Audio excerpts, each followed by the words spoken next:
Xin Xin chào! chào! Welcome to episode 2 of Beth and Buck Travel, where we explore Hanoi, Vietnam.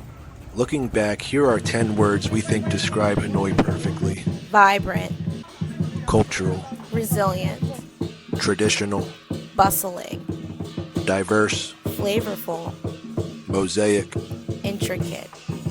timeless. We landed late night at Noi Bai International Airport in Hanoi after a 2-hour flight from Bangkok. We hopped in a taxi, and between the language barrier and the confusing location of our Airbnb, it took us at least an hour to get where we needed to be. It was the beginning of the adventure we signed up for. Our first night in Hanoi, we found a beer garden and ordered the first familiar food we recognized: fried fish. Vietnam has an interesting take on fried fish. It was very good. It was nice to get our bearings and tally up our dong. We stuck out like a sore thumb, but our new neighbors welcomed us with smiles and cold beers. Hanoi, Vietnam during the day is quite serene, but also has a lively cityscape. This was our neighborhood. A lot of tourists stay in the old quarter, but this was about 20 minutes away from there. We were living with the locals. The Airbnb was safe, cheap, and comfortable. It was an apartment building that we began to feel pretty at home at once we got a lay of the land and the alleys. The old quarter markets were always busy and had many colorful storefronts and so many restaurants. We spent the afternoon exploring Old Quarter, and we were able to catch a glimpse of this train that runs through town only a few times a day. The track was built in 1902 by the French and is still an active rail line today. We'll get back to Train Street, but first, coffee. Josh and I spent the afternoon enjoying the beautiful views from one of the most popular Vietnamese coffee shops in the Old Quarter called the No Cafe. Enjoy your coffee and croissant, leave love notes for other travelers to read, and plot out happy hour. Beers are cheap and you can find them just about anywhere.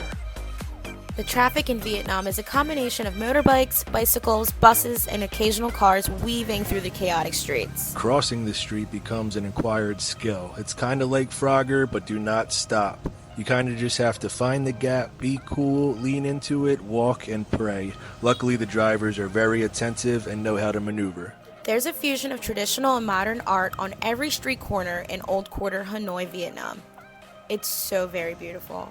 This was Mural Street. You gotta look it up. And when you're down there, grab a bite close by at Sushi Lab. Amazing food. Remember that train from earlier in the day?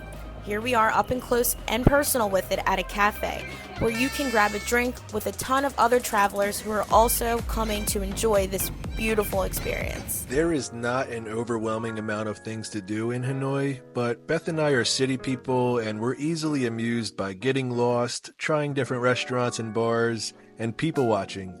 You see some really interesting different things being 8,500 miles away from home. Everything is brand new to us and we were never bored. We had 14 days reserved for our place in Hanoi with some flexibility in our agenda to see other parts of Vietnam relatively nearby. We ate most meals out and we kept snacks and quick meals at the apartment, including a random cup of noodles containing kimchi. It wasn't even a product of Vietnam, but that kimchi was bad. Uh-oh. Beth got food poisoning. Josh, what are you doing? Oh, take a video of How are you feeling? Come on. No, babe, don't. Josh. I highly recommend not eating anything you don't know of what it is, what's in it. Don't be like me. Beth was out for a good 5-day stretch, violently sick and exhausted in bed. I did my best to keep her comfortable, entertained, hydrated, and fed. We actually ordered a lot of American fast food we like via the Grab app. It's a lifesaver for food delivery and rideshare in Vietnam. But y'all know me, I did bounce back. Here I am. Date night at Chopsticks was such a delightful treat. We ordered the salt and pepper fried wings, and of course we had to get the steak. This place was such a vibe. I think Josh and I were like the only ones in there dining at the time. After dinner was over, we then made our way over to Beer Street. Beer Street. I can show you better than I can tell you.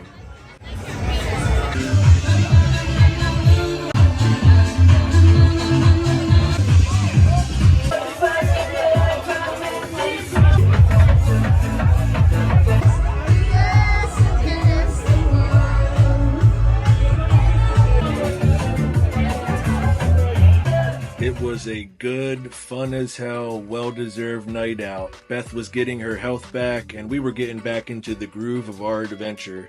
We had about 34 days left on our wild 50-day Southeast Asia trip to look forward to, and on this night at Tom's Bar, we met and had a bunch of drinks with a truly awesome couple from Australia who introduced us to this incredible rooftop bar at their hotel. You'll meet Jason and Annalie in the next video. Josh and I learned a lot about the culture and history of Vietnam and its people. We even got to see Ho Chi Minh's preserved body, but unfortunately we have no footage of that because it was not permitted inside of the mausoleum.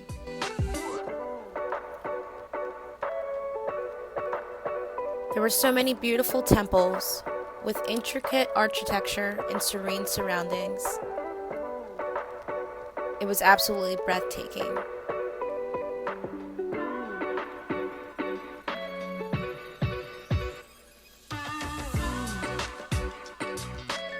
And water gardens filled with my favorite little friends, koi fish.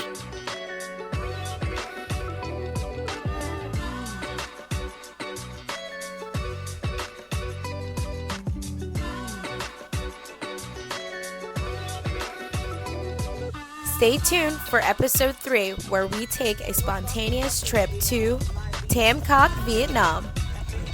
But first, bonus Đây beats. tuy già nhưng mà lão vẫn còn khỏe lắm. Đó. Ấy, cẩn thận kẹo ngã đi. Đó. Ấy. Ấy. Chàng ơi, trước mặt chàng có cái rãnh nước kia kìa.